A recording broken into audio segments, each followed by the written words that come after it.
Bem-vindos de volta ao Globo News Painel, discutindo o pré-sal, nas suas três grandes dimensões, a dimensão internacional, a dimensão do desenvolvimento brasileiro em relação às descobertas do petróleo e o que a gente tratou bastante no primeiro bloco do programa, que foram os aspectos relacionados ao leilão do pré-sal que aconteceu na segunda-feira passada. Não ficou propriamente uma questão no ar ao final do primeiro bloco, como a gente costuma fazer, mas ficou uma discussão inacabada, e a sua era a palavra prometida. Exato, e o ponto que eu queria levantar é que a ideia de apresentar o leilão do pré-sal como um evento de importância histórica, eu acho que é claramente um exagero. E eu vou citar um exemplo anterior, que as pessoas mais jovens não lembram, mas eu lembro, né? Há 50 anos atrás, a energia nuclear começou a se desenvolver. E não era claro se a energia nuclear seria baseada na exploração de urânio ou de tório. Não era totalmente claro. Era bastante claro, mas não era totalmente claro. Houve uma onda nacionalista aqui no Brasil que achou que tório era o futuro. E o tório não foi exportado, mesmo poderia ter sido exportado em troca de tecnologia, e ele não foi. É uma onda do mesmo tipo que nós estamos presenciando ultimamente. No fim, o tório que estava nas areias monazíticas do Espírito Santo ficou lá, não é? E a energia nuclear se desenvolveu com urânio. Quer dizer, o Brasil ele nem chegou a tomar o bonde errado, ele perdeu o bonde. Não é mesmo? Quer dizer, se achava que o desenvolvimento nacional poderia ser feito em base à exploração de uma reserva mineral que nós tínhamos aqui. Então, não é histórico, pelo contrário, eu acho que quando nós discutirmos o que está ocorrendo no mundo, eu acho que nós estamos atrasados, Tomassinho. O problema é que o petróleo, daqui a pouco, não vai ter a importância que ele tinha 10 anos atrás. Vamos falar então do que está acontecendo no mundo, Tomasquim. Essa é uma observação que a gente ouve com bastante frequência hoje nos círculos internacionais, que o petróleo, diante das transformações econômicas, começa a ser ameaçado numa ponta pelas energias alternativas. Alternativas hoje nem tem mais o sentido que tinha antes, que era uma coisa pequena, cara, difícil. Os biocombustíveis ganham espaço, a bioeconomia ganha espaço, com enorme importância nisso. As transformações no uso eficiente da energia, por exemplo, que a gente vê recentemente na virada energética na Alemanha, que é um aspecto interessante, e isso que já foi dito aqui no programa. Uma inovação tecnológica que leva a uma revolução energética que ameaça colocar de cabeça para baixo o que foi até agora a famosa geopolítica do petróleo. Como é que o Brasil fica nesse cenário? Eu acho que vai entrar as energias renováveis, outras energias a longo prazo e a médio prazo. Mas durante algum tempo a gente vai conviver ainda com petróleo, né? Todos os cenários que se tem da Agência Internacional de Energia, da Agência Americana, todos os cenários botam o petróleo ainda durante algum tempo vigorando. Esse é o problema do médio prazo. Se você falar em médio prazo, 5 anos que foram perdidos é muito. Não, mas calma, eu estou falando num horizonte razoavelmente grande, quer dizer, 30 anos ainda terá petróleo e o petróleo será a fonte importante. Não estou falando... então, nesse horizonte ainda é importante, todos os estudos mostram isso. Então, agora, o Brasil tem uma vantagem muito grande. O fato de a gente explorar petróleo não significa que nós vamos virar a nossa matriz, uma matriz à base de combustíveis fósseis. Não, nós continuaremos a ter uma das matrizes mais renováveis do mundo, porque o Brasil vai continuar com o seu programa de etanol, e as nossas projeções é que vai dobrar em 10 anos a produção de etanol, e vai continuar, no que diz respeito à energia elétrica, a ser uma matriz renovável. Nós estamos projetando que em 10 anos a produção de petróleo chega mais ou menos a 5,4, hoje é mais ou menos 2 milhões, chega a 5,4 milhões de barris, sendo que 3,3 é para consumo interno e 2,2 mais ou menos é para exportação. Então o que acontece e nós teremos uma situação que parece ser paradoxal, mas muito interessante, que o Brasil será o primeiro exportador de petróleo a ter uma das matrizes mais limpas do mundo. São dois aspectos que você coloca, eu só queria separá-los, porque às vezes eles nos confundem. Um é de onde a gente vai tirar o combustível, a fonte de energia que a gente precisa. O outro é o peso que o pré-sal terá na constelação de energia internacional, que é o aspecto que eu estou pegando no momento. Tá. A gente volta à questão da matriz energética brasileira, porque você levantou ali alguns pontos interessantes. O pessoal do setor sucroalcooleiro, se ouviu você falar agora, vai dar saltos. Porque até agora eles estão deprimidos e preocupadíssimos com o que vai acontecer. Mas eu vou fechar o parênteses. Deixa eu só colocar a pergunta e passar a palavra ao Adriano Pires. Adriano, muita gente diz que o problema do pré-sal não é só o lado tecnológico, mas, sobretudo, quanto tem que custar um barril de petróleo para que se justifique todo o esforço em tirar o pré-sal lá de 6, 7 quilômetros de profundidade. Com a revolução tecnológica que levou à revolução de energia nos Estados Unidos, algumas previsões são ruins para o pré-sal no sentido de que há disponibilidade abundante de energia a partir de fósseis que tornam o pré-sal caro demais. Qual é a sua análise? Olha, William, eu acho que o mundo realmente está vivendo uma revolução energética e ela tem a ver com o custo da energia, né? Então, nos Estados Unidos, qual é a revolução energética? É em cima de um novo combustível, que é o famoso gás de xisto, né? Que você desenvolveu uma tecnologia, né? Porque você faz que tem furo no Canadá, no México, na Argentina, na Rússia. Exatamente. Você faz um furo, né?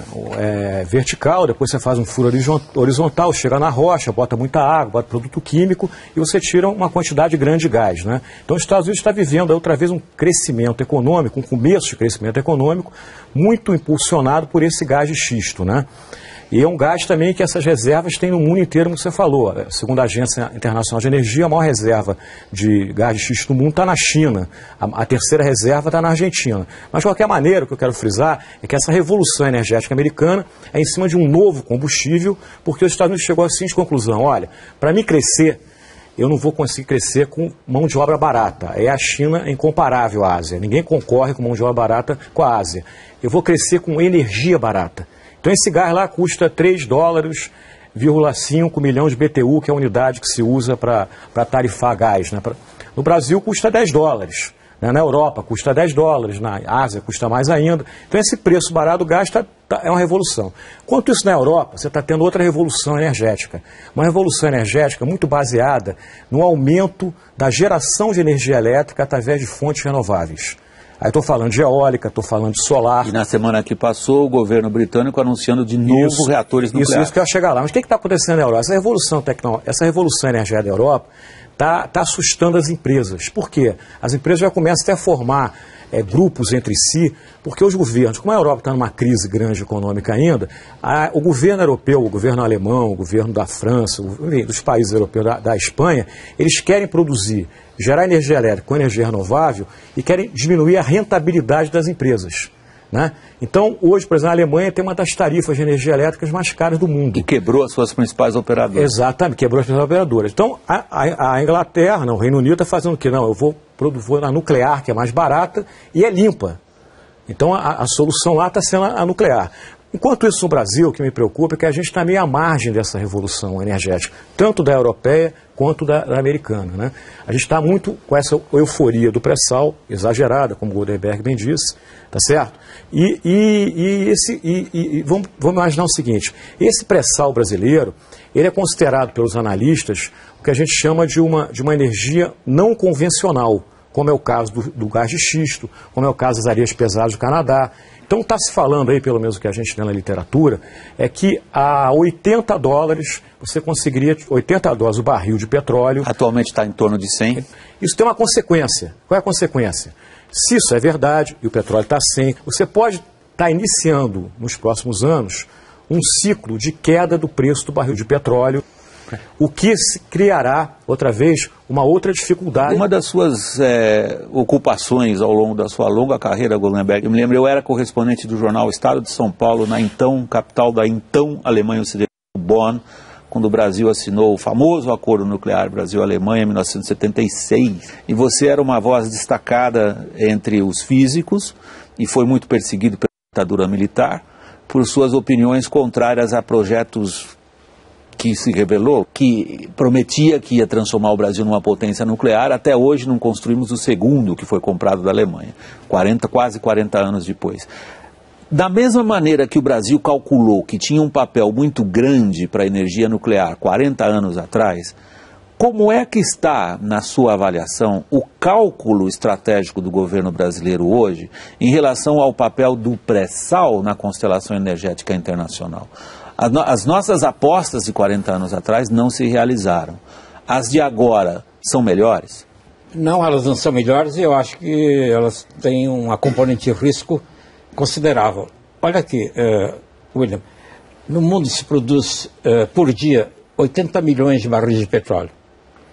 E o Brasil atualmente produz 2 milhões de barris de petróleo por dia, que é o consumo interno. Então, mesmo se dobrar a produção de 2 para 4 para 5, vai ser uma contribuição relativamente pequena ao petróleo mundial, que é de 80 milhões.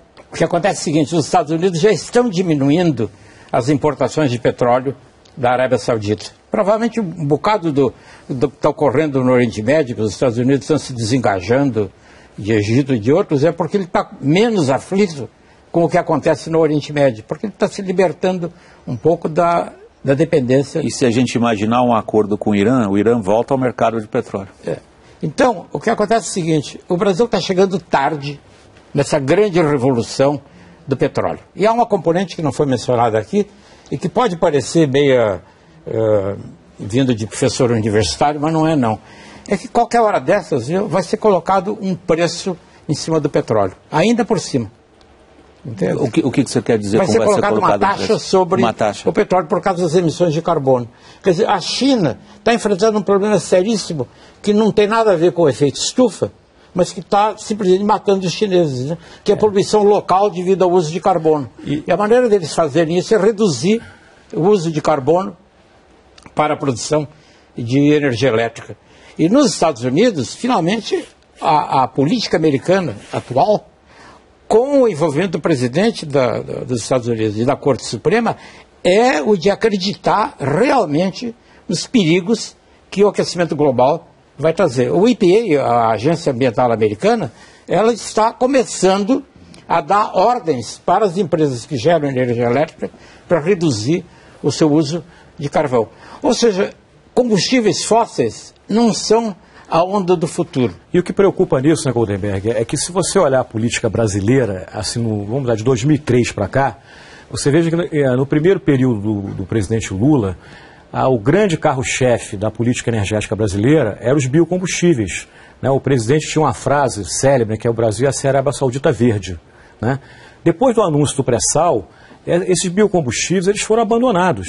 Quer dizer, deixa eu terminar. Abandonados por quê? Você repara o seguinte: o Brasil sem ter petróleo pré-sal é uma coisa que vai acontecer ainda. A gente está falando de dobrar a nossa produção de petróleo lá para 2020, 2025. Mas sem ter o petróleo, o governo já começou a fazer uma política, né, de congelar preços de gasolina, de congelar preços de diesel, né? Uma política que hoje a população, esse debate hoje, que até criou manifestações de rua de mobilidade urbana, quer dizer, vem dessa política errada do petróleo. Por quê? Você botou gasolina muito barata, incentivou a venda de muito carro e você congestionou as cidades. Você optou claramente por um modelo, só terminando, um modelo de transporte individual em detrimento do coletivo. E tem muita coisa de uma vez só. A questão da mobilidade urbana e do incentivo aos carros, se eu entrar nesse ramal agora, a gente desvia. E há um ponto ao qual vocês estavam atendendo, a seguir uma linha de vermelha de raciocínio, que é a importância do pré-sal no cenário futuro de energia e que participação tem o setor de energia renovável brasileiro, que é um aspecto que você mencionou várias vezes, né, Tomás Kim? A crítica é essa. A crítica é feita, sobretudo, pelo setor sucroalcooleiro. Que aquilo que se chama de populismo tarifário e, de fato, segurar os preços de gasolina, obrigar a Petrobras a comprar caro lá e vender aqui, é populismo tarifário na sua melhor definição. Deixa eu começar por esse último lado, porque são muitos pontos. Nos últimos 2 anos, o preço da gasolina e do diesel aumentou em termos nominais 26%, 15% em termos reais. Então não existe congelamento de preços. Pode não estar seguindo, mas não tem congelamento. A política brasileira é de acompanhar os preços internacionais, mas não pare exatamente no mesmo momento. Tem a variação lá fora, tem aqui. É quando tem patamares estruturais, muda. Tomás, como você sabe, o diabo está sentado no detalhe. Em 2009 e 2010, a Petrobras vendeu gasolina e diesel acima do preço internacional. Eu fiz, antes de vir para cá, uma conta meio não exata, mas com valores médios, tá? Estimativa aqui, não sei se a Petrobras vai gostar de que eu fale isso, mas minha estimativa é que ela ganhou 33 bilhões, tá?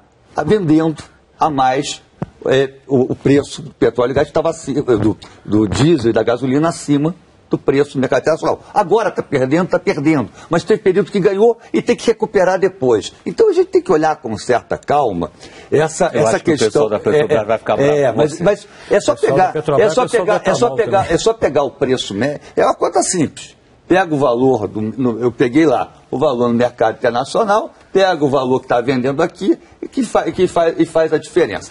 Agora está perdendo, daqui a pouco recupera. Então, eu acho que a gente tem que pegar e evitar o estereótipo. Eu acho que tem uma situação que é transitória e que todo mundo sabe que em algum momento esse preço vai aumentar. Deixa eu só acabar para poder... 25% das usinas que produziam etanol fecharam. Mas espera, vamos chegar... Transitório em termos, né? Vamos lá à questão do etanol. Qual foi o problema do etanol? Tá? Que um dos aspectos é a questão do preço, mas é muito mais complexo que isso.